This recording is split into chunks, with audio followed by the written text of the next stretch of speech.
welcome to Critical Reroll, the show about Critical Role for the critters, by the critters. This is me, I said everything correctly. It's me, Dustin, at YouNerd on Twitter.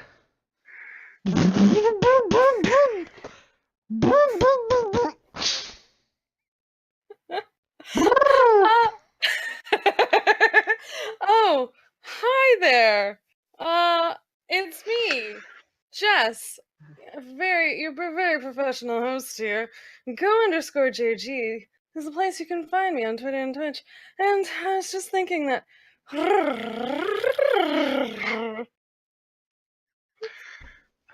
Oh, hi. I didn't see you come in. My name's Ben, also known as Bardic Puppy on Twitter, and...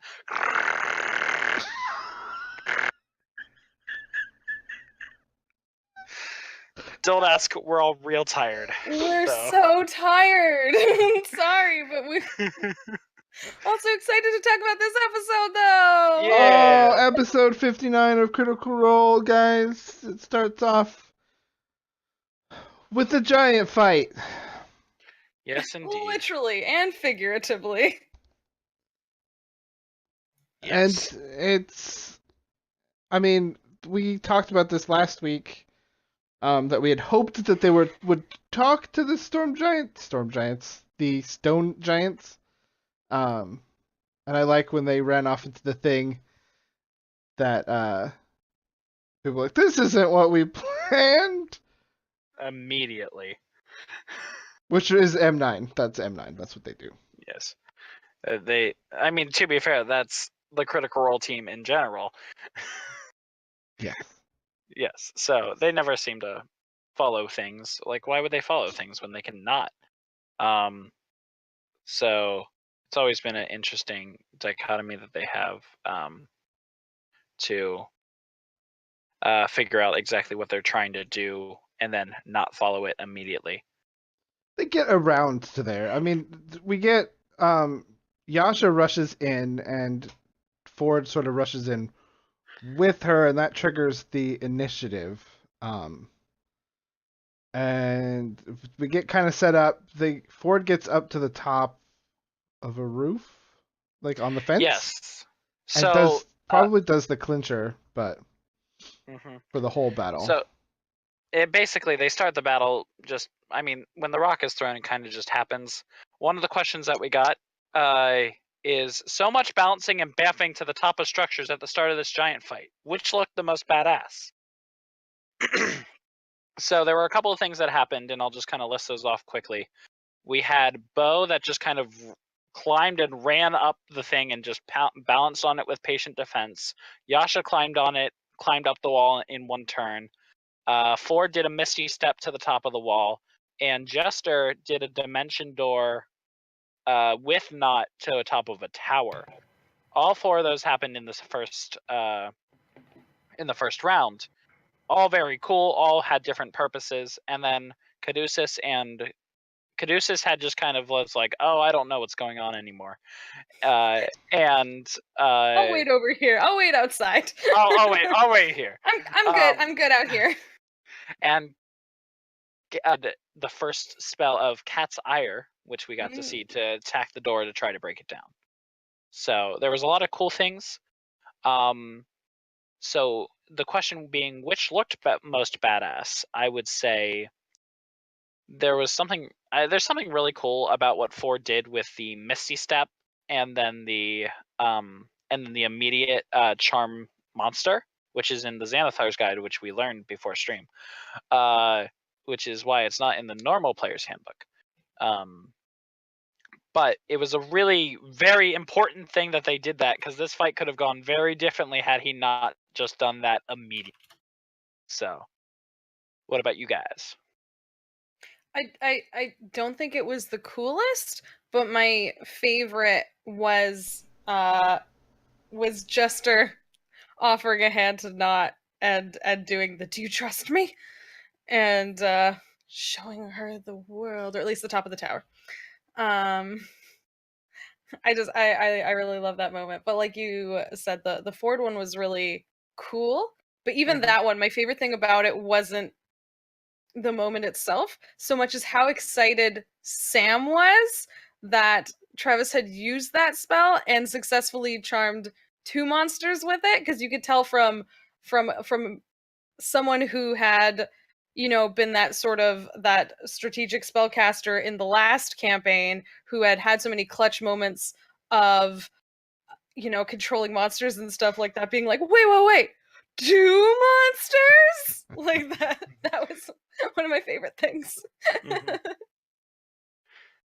I liked Bo's running up the wall and then use it, just like I could just see her posting her feet in the posts and just standing there. I mean, I like monks when they do stuff like that, but A question we got in chat right now from FMA 245 is Cat's Ire a reskin Bigby's Hand or homebrew spell? And we were just discussing that right before the stream, actually. And I personally think it's a reskin Bigby's Hand with a little bit of different flavoring, because it's more Caleb themed. But it seemed to do very similar things, except for maybe switching the type of damage it does. The thing he has now. So I was like, yeah, when I was watching the episode on Thursday and that came out, my ears are always up when there's like a new spell name that I don't recognize, and I googled all around to make sure that it wasn't something that already exists. And then the more that he was using it, I was thinking this feels like it might be like a skinned Bigby's Hand sort of, at least in the skeleton wise. The bare bones is a Bigby's Hand inspiration. And I love that it's just called Cat's Ire, because cats have ire. Cats ire things. Also, this fight, I just want to say that Furbolg was clutch, and Caduceus continues to be my favorite character in the M9. Mostly one, because he doesn't really ever know what's going on, and I really like that. 2, he provides a lot of great, wonderful insight into characters and psyches and the actions of other people for being someone who doesn't really know what's going on most of the time. 3, he's a Furbolg. And I just really love everything. And I kind of like that he's sort of a little bit of a pacifist, sort of, not pacifist, but he doesn't like to do a lot of mean or bad things too much. Like, he needs to know the reasons behind things. I just love Caduceus, and him being able to speak giant was very helpful in this whole thing, because I don't know if you guys remember the fight. There was a couple people, Caleb in particular, who kept saying like, oh, we could take these 3 and then we could take the other ones that are out. Like, they kept acting like stone giants are easy. And giants are not easy to fight. Caduceus definitely played a very big role in this entire fight because of obviously being able to speak giant, but also his personality made it such that people are more easily able to trust because of the way he talks and the words he says. Because I'm of the belief, and I think Matt does this too, that the words people say should affect the DC for like a persuasion roll. Convincing you actually are, like, versus the persuasion roll, which is how convincing you're physically, but like the words you say should help influence that DC as well. And I think Caduceus, with the words he says, actually is able to be sometimes even more persuasive in certain situations than somebody who has a super high charisma. Because the DC is lowering, not necessarily because the number is getting higher. And that kind of leads into what Caduceus did, which was even halfway through the fight, and whale. There was a whale. Yeah, which I wasn't ready for that. But even after the whale happened, and then Caduceus was able to talk to the charmed giants, while the whale, who was the actual leader, was a whale. We got another question from somebody, we don't have a name. Do you think the 9 could have convinced the giants to work with the dynasty in exchange for proper armor and aid? And the reason that this question was asked was that he was able to convince them just to like work with them enough to figure out if they can move back into their own homes so we can not have to kill all 13 of you. But the question is, like, work with the dynasty? Question mark? And I'm Yeah, I don't think that was good. They were very much of the fact that they weren't going to leave that fort, no matter what, because they were expecting whatever was in their home to come to them, and they wanted someplace more to defend. And they definitely, it was obvious in the way they talked that they don't care about the small things, the small people. They chased them out. This is theirs now. And they were very concerned 100% on the, the things that were in their home. I don't think, yeah, go ahead. I was just gonna say, and they did say over and over again that they weren't, like, it took a lot. It took a mix of spells, despelling spells, the chillness of Caduceus, the persuasiveness, and like everything he discussed, for there to be even the remotest bit of trust there. I don't think, anyone coming in other than them after this situation could have been like, oh, what if we give you other stuff? Like, no, we don't trust you, dumb tiny people. Like, you know what I mean? Like, what reason do we have to listen to you? Like, I don't think it was ever going to work out well. And a big thing that they actually did correctly in this entire thing, not just Caduceus, but I forget who said it, was that they said, we need to explain to you before this charm is off that we are using magic to charm you. So Yeah. I think that's big. I think that's a big step for them to be a little bit more self-aware. Like, we are using magic to charm you. We are telling you this so that when you get out of the spell, you already know this fact instead of figuring it out for yourself, which I think could have been really bad had they not done that. Mm-hmm. Going into the situation, going in with them fighting, I wasn't super happy.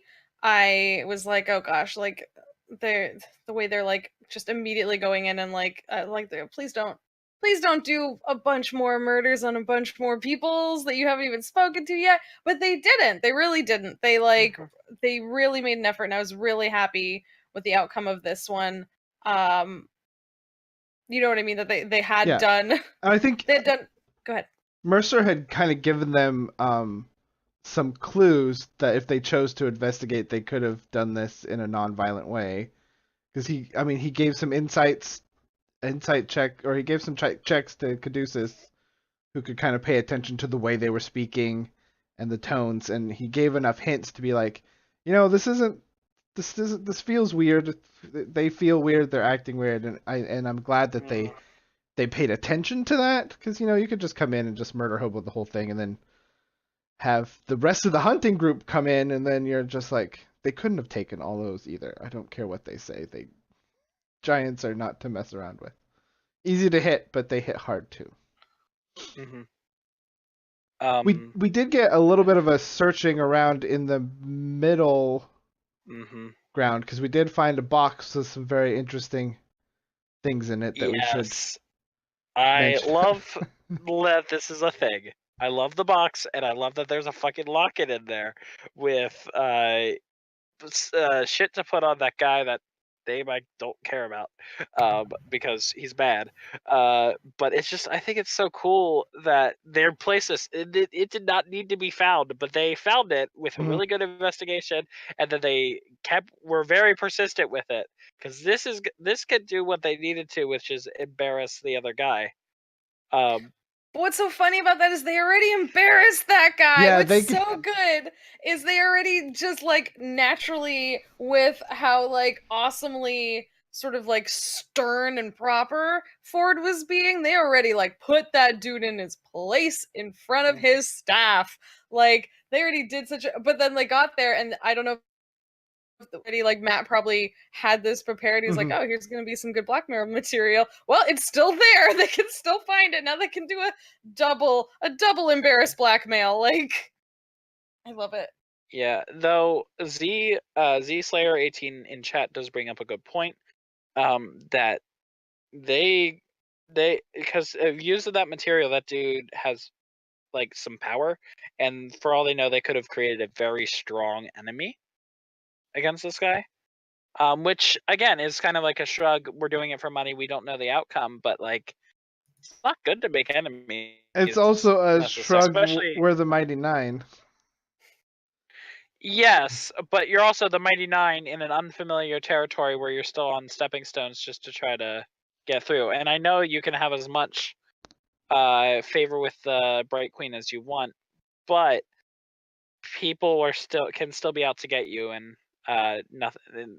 Oh no, that's what I love about the M9, because they think going around flashing their flippin' badges from the Queen is gonna keep them from stuff, and they're just gonna get themselves. I love the idea of them making enemies when they think that they're safe, because it's literally what they do. They're a band of assholes, most of them, and they're doing this stuff and like, oh no, see we're the, and then they try to like go too far with the privilege, and I'm just like, yeah, just be a mess and figure it out.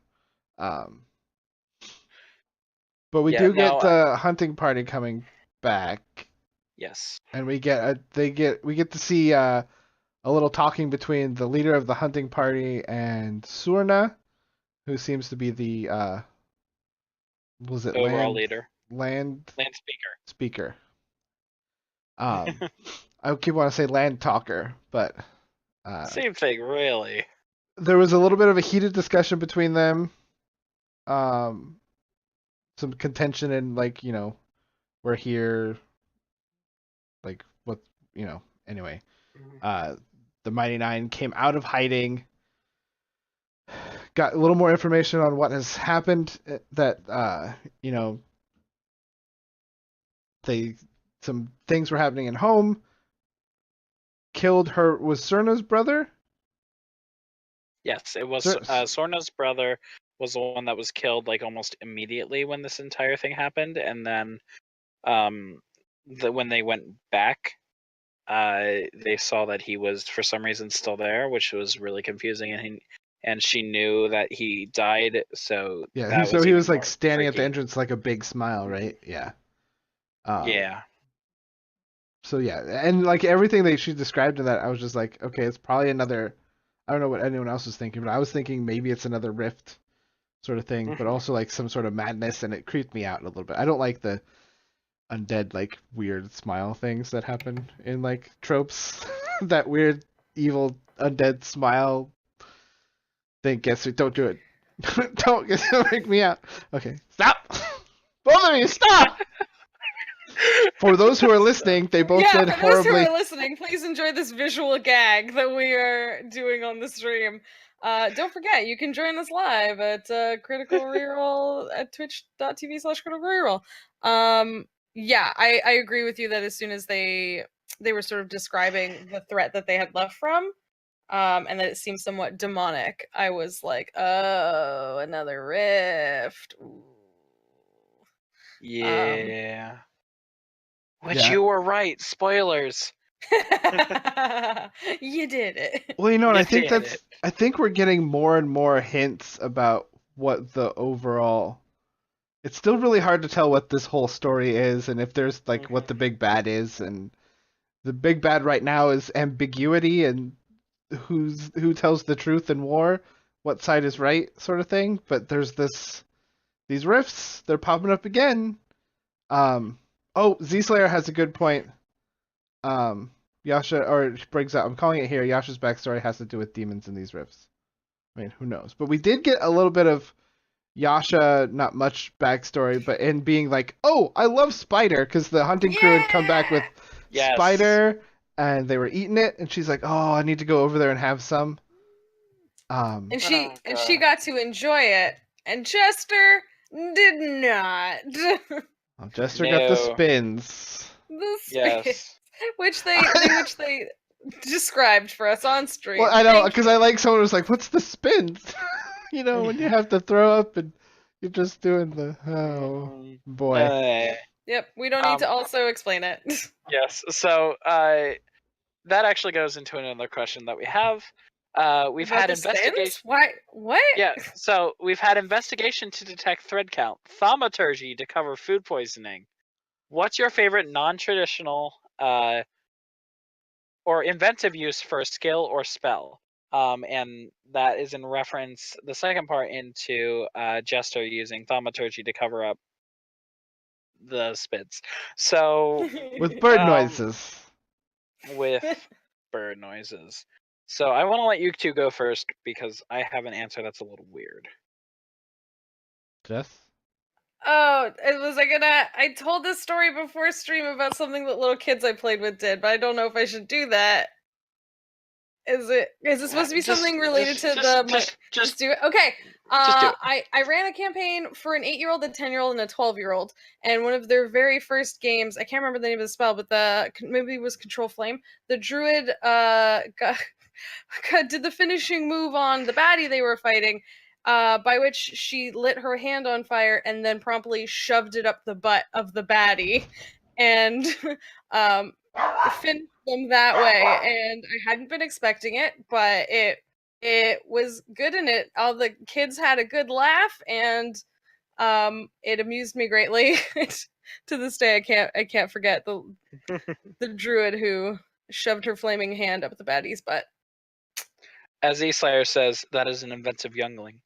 Yeah. Her cousins came up with some crazy stuff. They were fun to hear about. I can't think of a good, like, I'm sure I've done it or I've had it happen in games, and right now I can't remember. I think the only thing that pops to my head right now is I took the animate object spell as a dwarf bard, so that I could play on stage and play all the instruments, just start animating them, like, so I could have a whole band, but it's I literally took all the spells I picked were literally things that I could do. Like, I had mirror image, so I could be 3 of me. I had used prestidigitation to do stage sparks. Like, everything was for my stage show. I'm gonna call out Z Slayer in chat again, who pointed out a really good one from the first campaign when Scanlan used Magnificent Mansion back at Fort Daxio to feed as many of the soldiers as possible, basically turning it into a soup kitchen. That's a really good point. That was a really good one. Thank you, Z Slayer. A fun one that I remember from one of my older campaigns is that we were using Lehman's tiny hut, and we're just sleeping there, and then suddenly there was something like a purple worm that just appeared and like destroyed the ground beneath us. So us and Lehman's tiny hut all fell. It just fell down. And the big thing was we had to keep the bard in Lehman's tiny hut so that the Lehman's tiny hut would not disappear.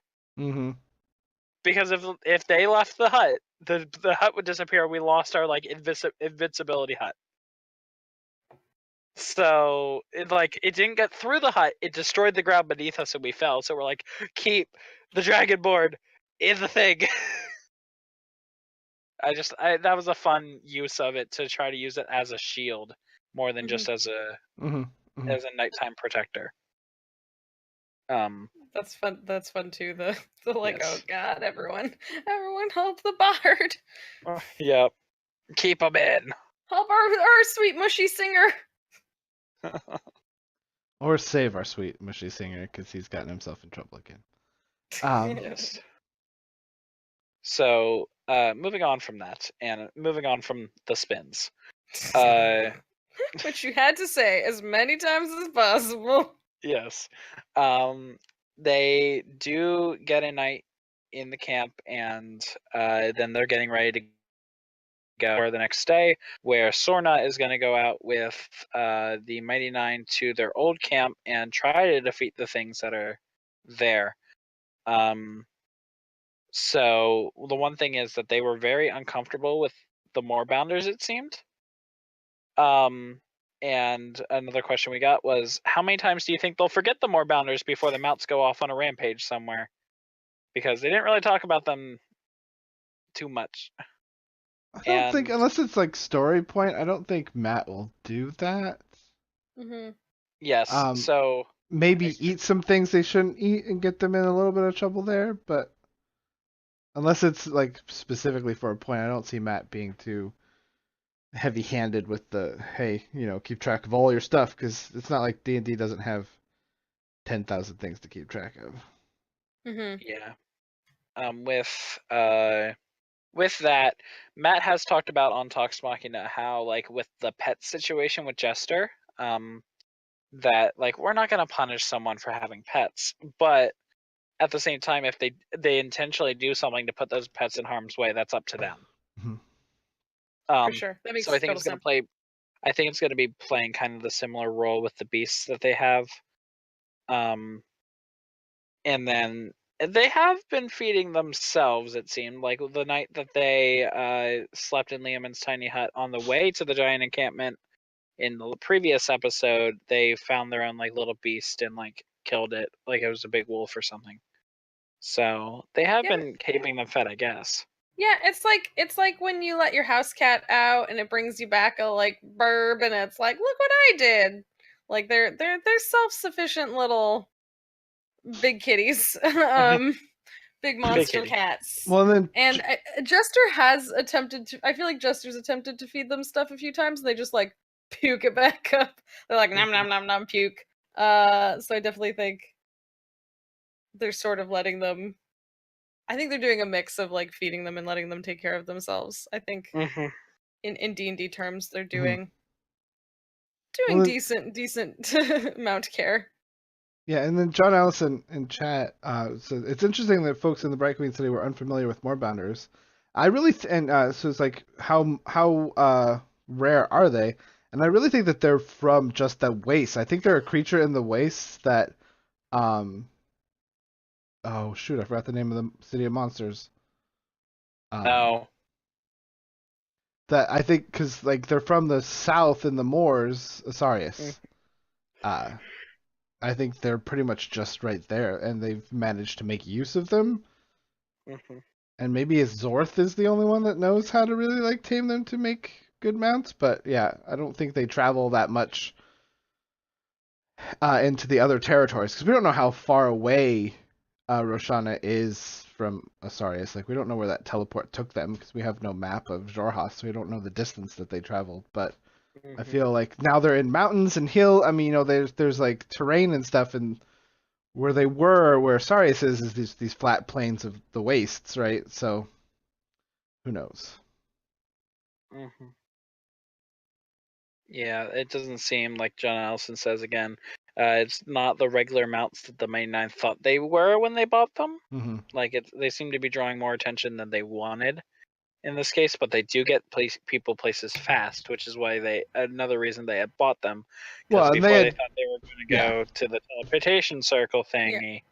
thingy, they thought they were going to have to travel to big city. So They've been incredibly useful. They are versatile mounts.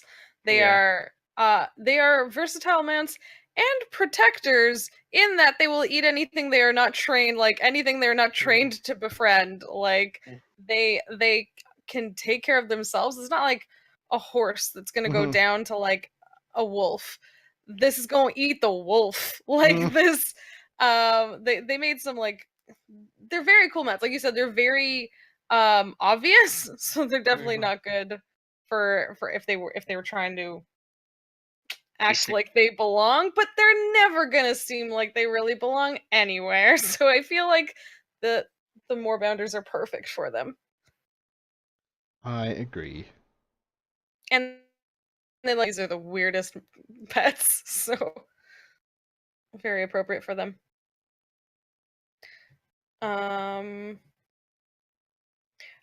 I know we already passed it, but I did just want to say I also really, really liked the use of polymorph into a whale because they've had that issue so many times where they polymorph into something small and then obviously it takes a hit and immediately Mm-hmm. reverts. So it was I missed the half second when which the spell went off, and when I came back, I was like, oh, there's a whale now, and actually that's kind of great because it's beached, it can't do much. Yeah. I love the questioning of like, wait, is it gonna suffocate? Like, no, whales are still mammals, guys. Like they breathe air.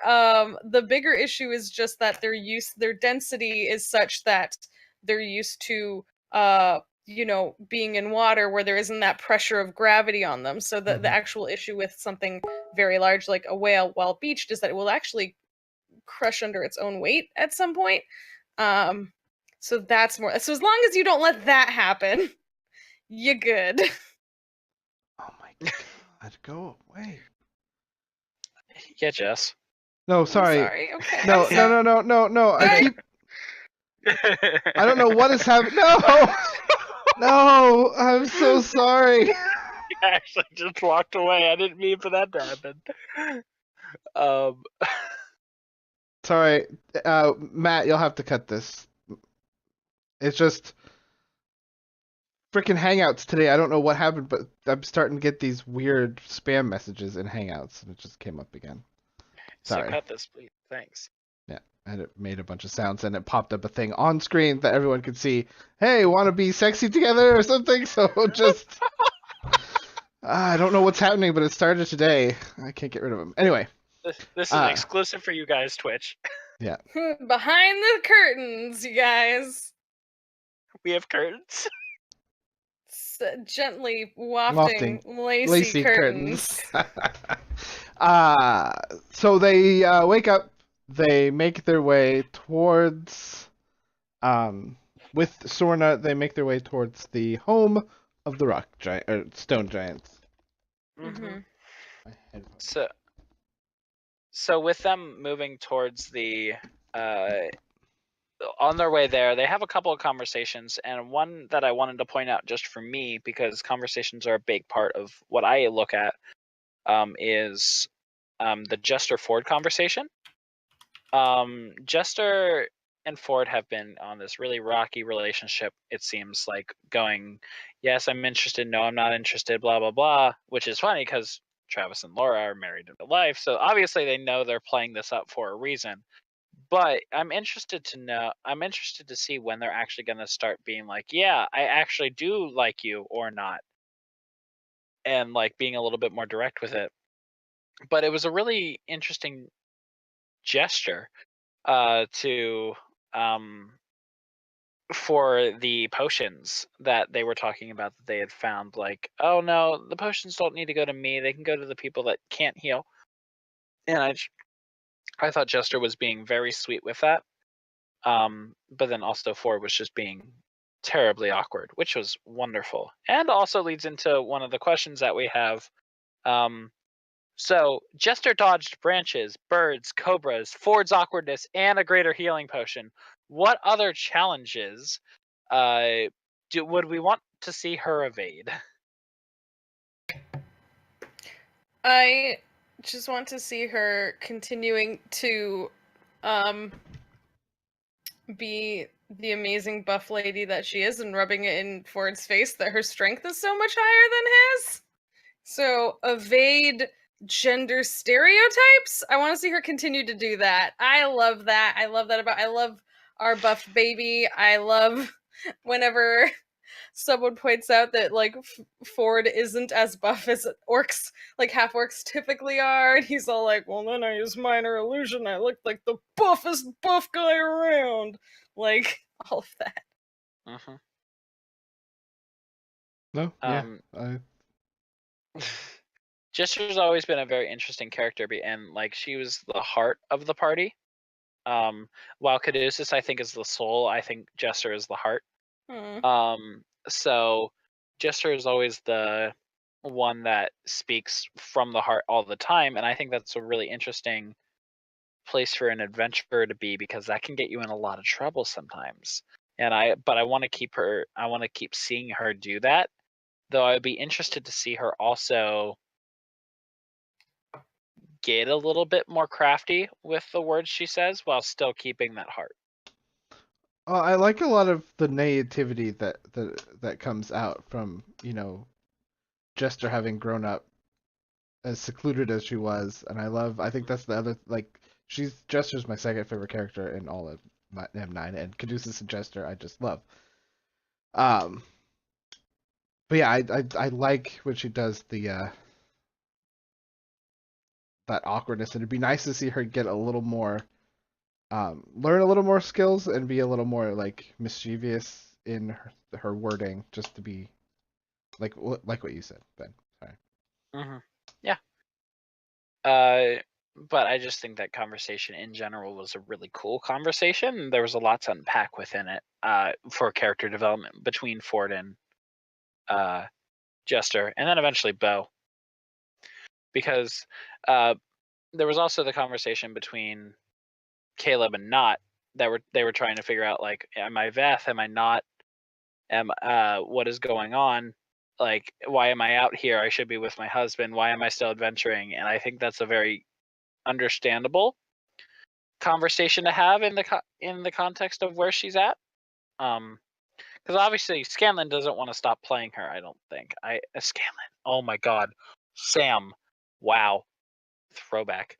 But I don't think Sam wants to stop playing Not or Veth just yet, and I don't think he just wants to retire her to some life of a housewife, because I don't think that's what he envisions for her as a character. Mm-hmm.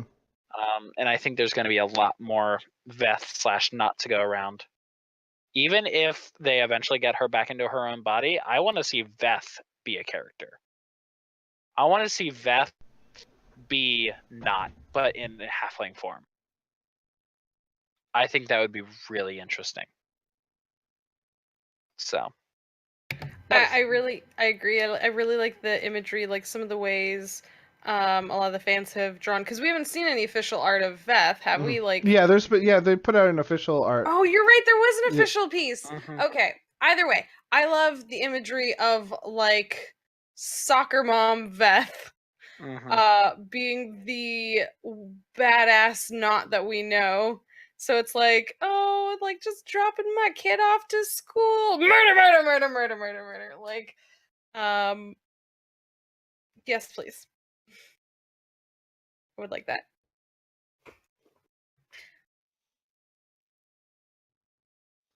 Yeah, I agree with all of you guys. So, we get to the Stone Giant's place. Can you hear me?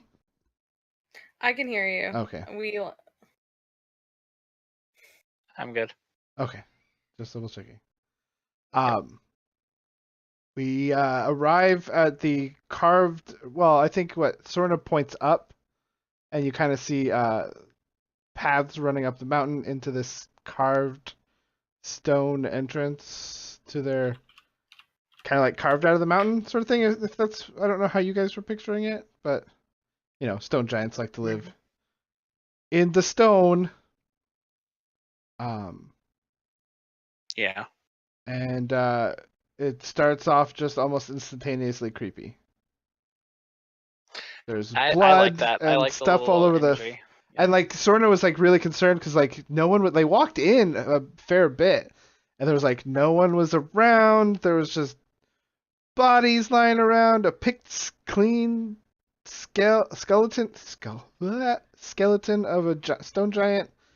It was just like really disconcerting. I think Caleb had oh wow. The cat is Frumpkin. Oh my Frumpkin. gosh. Caleb did the little, bamf into Frumpkin and let Frumpkin walk, even though Frumpkin doesn't have dark vision and Frumpkin can just smell things. And Frumpkin smelled the death stuff from like farther down. And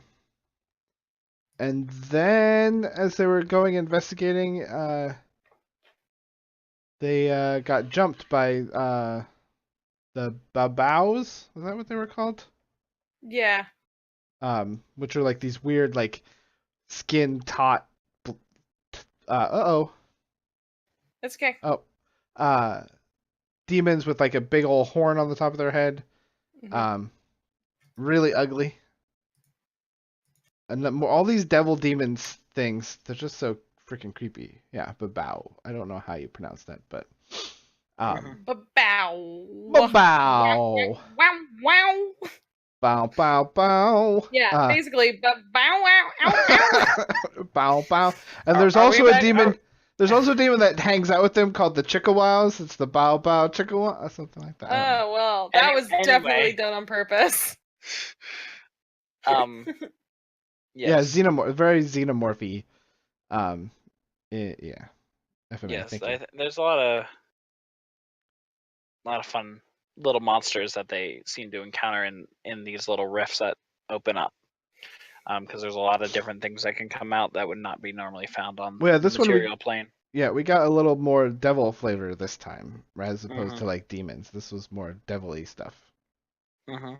which means like the abyss is a big place. The Nine Hells is a big place. Like, Well, because we got a very different, sorry to jump a little bit, but we got a very different description of what they saw through the rift. It yeah, was very. yeah, and like I don't know where that is. I meant to look it I was up trying to identify that too. because Where that's the it was like creepiest described as thing. like a creepy forest. Yeah, and like the trees, the branches were snakes. Do you think the rifts are relevant to where they open up?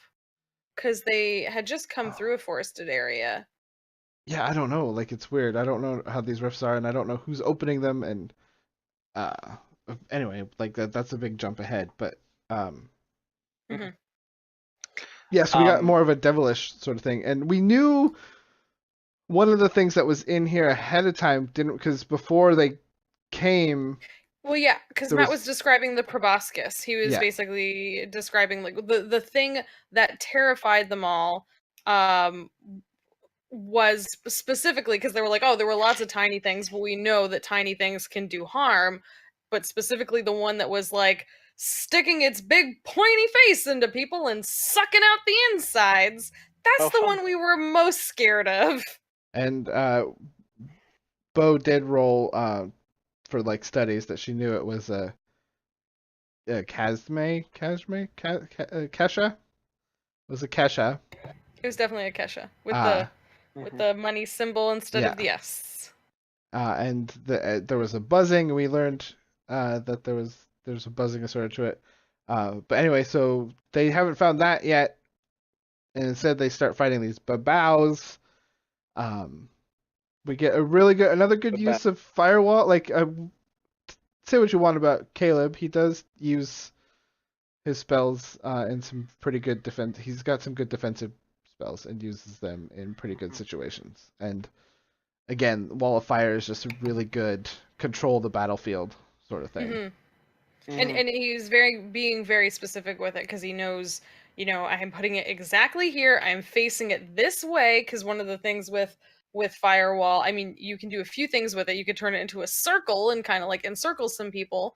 But you have to pick whenever you lay it down, whether you do a line or a circle or whatever you do, you pick sort of a side, and that side within 10 feet of it, there's damage done. Mhm. Whereas the other side is the safe side. The there's The one side safe that is side the of fire. danger zone, if you will. Mhm. Um, so yeah, he makes sure to put the bad guys in the danger zone. Danger zone. Yeah. Yeah. There's a lot of cool things that happen during this fight by the main nine, but there's a lot of interesting effects that go on, especially with the buzz, buzz, buzz, buzz. So, first of all, we find out that like when Ford gets hit, he loses max HP and not just his regular HP, which is problematic in my opinion. I need I would him, yeah. call I would call that a problem. So trying to figure out how to fix that, especially when there might be more fights coming. Spoilers, there is. Um, that's something that they even talk about at the end of the episode. But like he's losing max HP, he can't even be healed to get better, which is problematic. And then also the buzz, buzz, buzz, buzz, with going unconscious randomly. Mm, Okay, cool, great, auto crits, great. So I was really glad that with going unconscious, it didn't just to reduce people's HP to 0. Because I've seen different effects in D&D where it's like you go unconscious and your HP is automatically 0, and I'm just like yeah. that seems a little weird if you're just sleeping.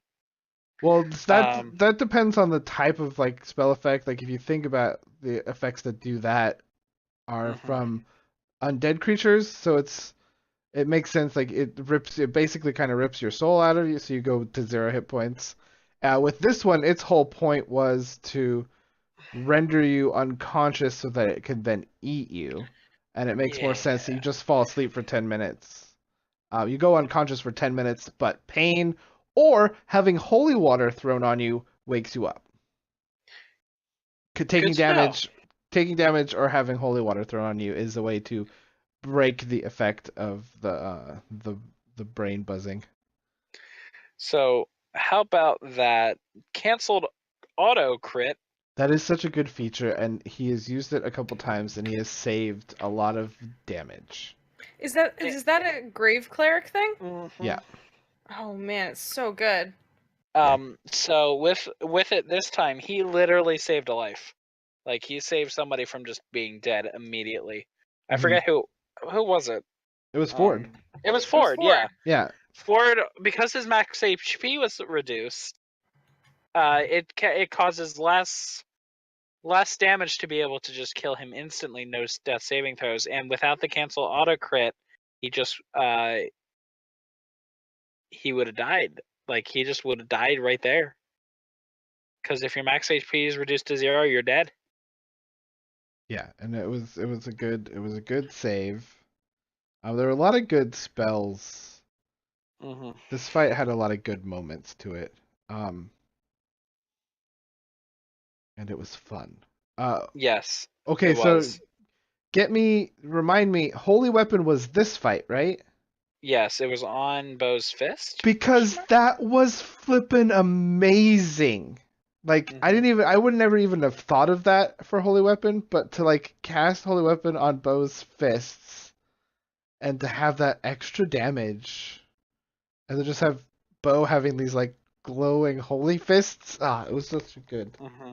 I thought it was really cool. That was another spell use that I wasn't expecting, and I just love how excited Taliesin / Caduceus was to like pull it out, like, oh yeah, we're gonna do a thing, we're going big, and it was great. Yes, I really appreciated that, and we got I think we got a first with this fight, which was our land speaker friend getting the "How do you want to do this?" on the Casme. I think that was the first NPC that got, and like Matt was rolling really well for her. It was, I believe, with 4d10, it was a 9, 8, 8, and 7, if I remember correctly, and that's insane luck. That's a good D10 roll right there. Yeah, that's good 4d10. So one of our questions was, how great was the land speaker getting the "How do you want to do this" on that horrifying Casme, crushing one of the things that drained the life from her brother. And I thought it was so fitting. Yeah, it was really good. It was a really good moment. Yeah. It made me so happy. As like, and like empowering for her and maybe even for her clan for like lately. Yeah, it's pretty good. Yeah, like she got revenge. She didn't even want to be there. Like the rest of her clan was like, fine, you go, we're staying here. And even one of them was like, and if you die, I'll take your place as leader. Like all that like shit she dealt with, and she still, she did not want to be there, and she went. She got to get revenge on what had killed her brother. She got to like, she doesn't yet. I hope we get to see her kind of like show up to her people, be like all like, "What's up? Guess what I just did? Just clearing out our home arrest." Well, I took out the trash. Mama don't suffer no fools. Gotta clean up that house. Everyone go home. Everyone's grounded. Go back. That's funny. It's just your absolute monotone. Yeah. Yeah, that's funny. Really makes it better. Thank you, Ben. No problem. So, God damn it. We get the rift closed. Yes. Poor Jester wasn't rolling very well. Didn't really the most of the night she wasn't rolling really well. Yeah. So she kind of like she started. You know when you like start trying to open a jar and you don't quite finish it, and you hand it off to someone else and they finish it, but you're like, well, I warmed it up. Yeah. I started to open that jar. Jester started the rift closure, but Yasha got to, Yasha opened the pickle jar proper. Plus, that was like Yeah. just like a cool visual to like take the sword and like focus her dispel magic and like with the dispel magic of the own sword and just like zap it closed. And And because Ashley did it. Ashley did it, and not Matt. And I Yes. was like, I'm so glad that Ashley's back to do this. She did something, and she thought of it, and she's like, I Well, can be a part of this game again. And not just that, for half a second, Mercer said Ashley takes the sword and like does the thing, and they're like, Ashley's there. like how, Ashley's like in the game, like that. like how That Ashley mimicked crawling out of Yasha. She's like just like the just like Ace Ventura when he climbs out of the rhinoceros. It was her all along. Well, isn't Yasha basically just Ashley? Yes. I mean, hopefully we get to see more of Ashley being Yasha because that was so good. Yes. Yeah. So another question we had was, what are the bets on another abyssal anchor being somewhere in the cave system? I think pretty high. Well, here's Honestly. here's the thing. We now have more proof that these rifts aren't just a thing that's happening over in the war. Like these are rifts, and whether they're being generated, there's a problem. These rifts keep Mhm. opening, and I don't think they've asked enough questions about it, to know whether or not that this is a thing that's happening all over the place, and is it just a side effect of living in the land that was once home to the betrayer gods, or is there more things going on with the Bright Queen that she's not talking about? Or didn't we have another question that sort of pertained to this? Yes. So going with that is, from, I think we actually have a name for this one, so let me make sure I get that. From Useless Rogue, who Oh, I yeah. I believe was gonna is in say, I think chat. this was Scott's question. Yeah, so it seems multiple realms are trying to break into the material plane. Have the Betrayer Gods found a weakness to exploit? Is the Assembly causing this havoc? They weren't very keen to assist defeating Vecna.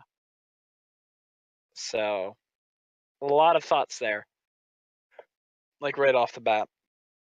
Yeah, like I mean, we don't know what the like wasn't there another comment or question that said something about is this happening in the Empire too, but just being covered up? Yes, so going with another question that we have, answering 3 in 1, guys. Synergy.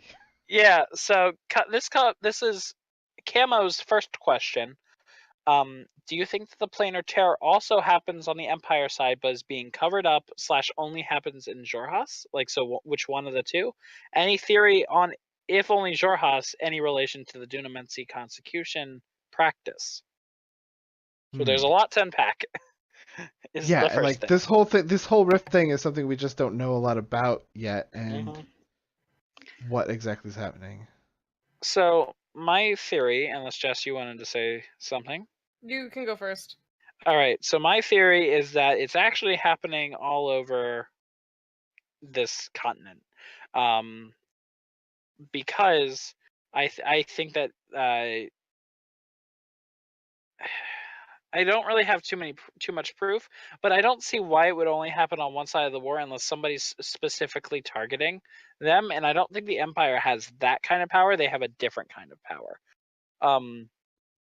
And then also with it, I think that they haven't been asking too many questions because I don't think that they had really made it such that these these rifts have been important enough until now.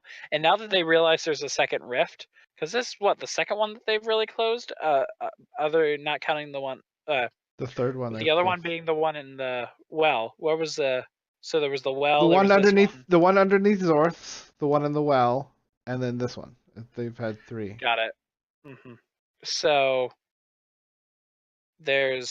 So I think now they're gonna start being like, this is a real problem, Bright Queen. Maybe you should do something about it, or maybe we should figure out what to do about this. Because I think now they're gonna start talking about it, but I think it's gonna be happening more than just in Jorhas, personally. I don't know how much, because I think it was in Scott's question, it was, is someone trying to break through from the other side? And I feel like we've seen the fact that every time we've looked into the rift, it's been a little bit different.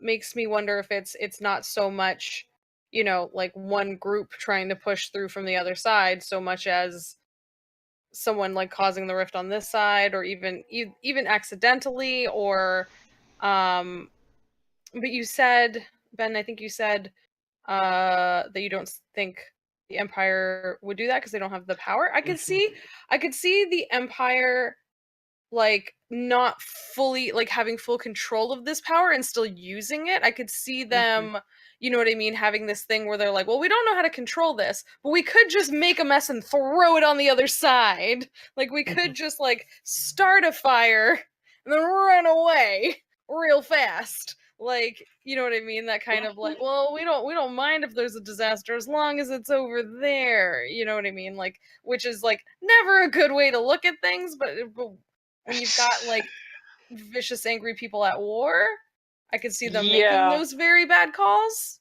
My only thing with that is, from what we learned of the Empire right now, they like to be in control. They like to have control over their own pawn pieces. Xhorhas is a little less so, I think. But the Empire is a lot about their own control, their own people being funneled exactly how they want it to be. And I don't see them just going willy-nilly, we'll see if this works, kind of thing. That's my only counterpoint to what you had said. Yeah, no, absolutely. Yeah. I think that's a really, really good point.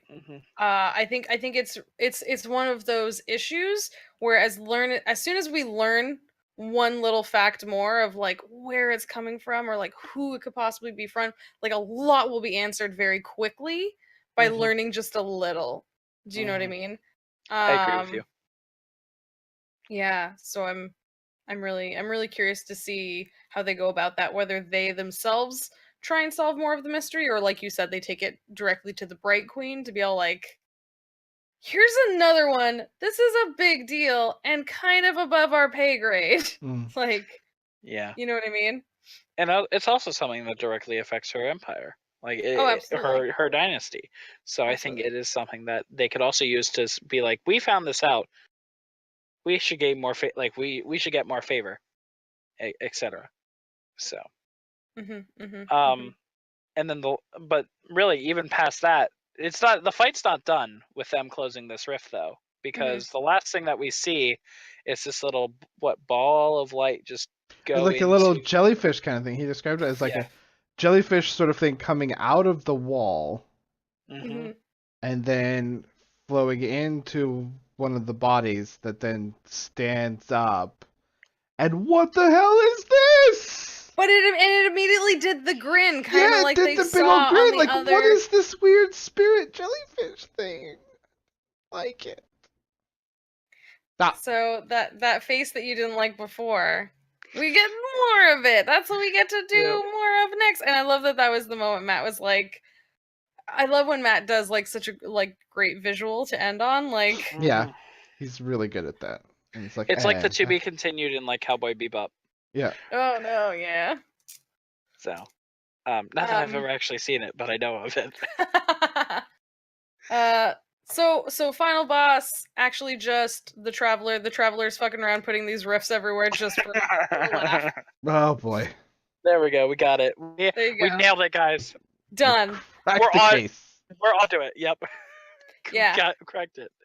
And in which case it would be on all parts, like it would actually be all over the world, and these are the only ones we're seeing because these are the ones that are around, but rifts everywhere because just in general, let's weaken those barriers so that we can have fun and come across and have some parties on this side, because when you break down the door, everyone can join the party. Like bring all the gods and godlike people, just bring them all over.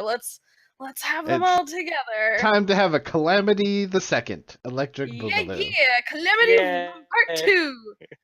Electric Boogaloo. I don't know. I was trying to think of something. Electric Riftaloo. Abyssal Boogaloo? Abyssal Boogaloo? Yeah, Abyssal Boogaloo. There we go. No, we solved that one too. Got it. Crack the case. Brainstorming, guys. Boom, boom, bang. So, 2 more questions that we have from Camo. Before we end this off. So, do you have a theory about the broken swords that they keep finding in this campaign, or are they just another in quotation marks?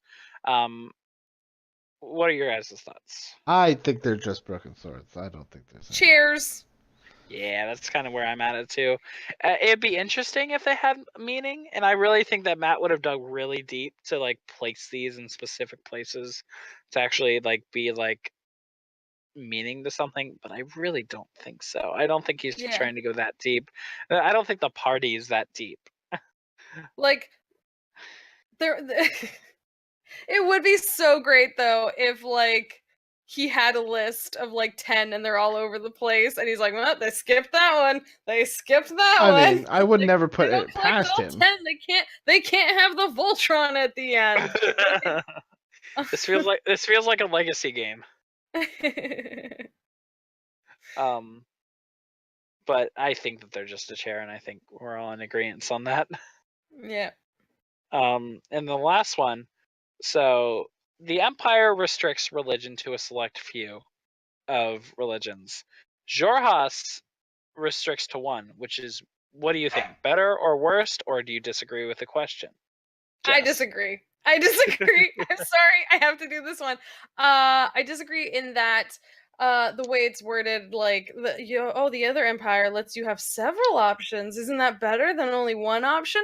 Like, I don't think we've seen this this side of the map, this side of the world, put people in jail or like like actually hold people accountable for not following their one and only religion. I think they view a lot of benefits to this religion. I think they say that, like, well, why wouldn't you do it? You can have like an everlasting life. You can have, like, who wouldn't want that?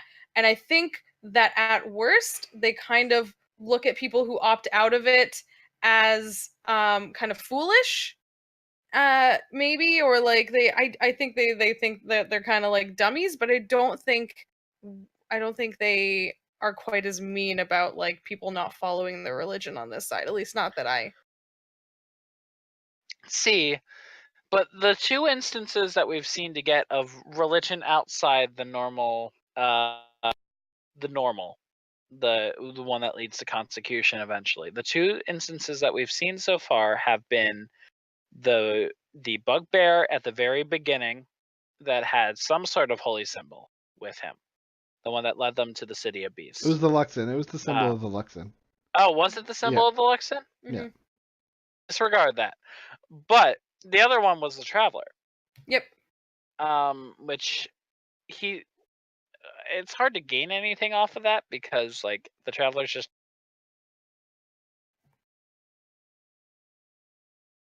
Ben did freeze. Yeah, did we lose Ben? Ben did freeze. The Traveler's just a cool guy, a real cool guy, and you should want to be his friend. Oh my gosh, you guys, the Traveler is the best. A wild and crazy guy. Oh my gosh, he is literally the coolest. Ben? Ben, are you back? Are you? I don't know. Back? You're frozen I can hear still. you a little bit, but your face is frozen. Everything's fine for me. There you are. There you go. Hello? Okay. Hello? Yeah. The last we heard from you is that you were just about to start explaining the difference of the Traveler. Matt, cut this out. So the difference with the Traveler is like it's just not well known. It's a not well known deity, and like. Oh no! It happened again.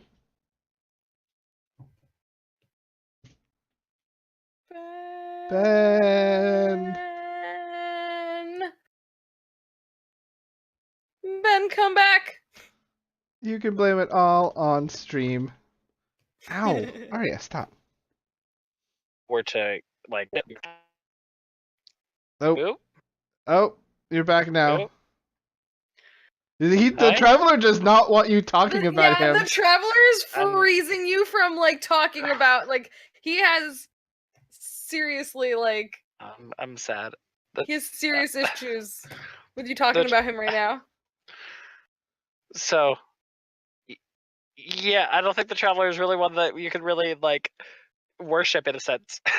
All right, that's fine. I'm done.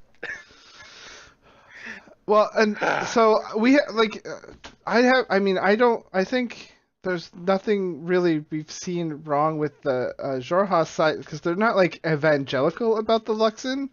Like they believe in the Luxon, but they don't tell you not that you can't believe in the Luxon.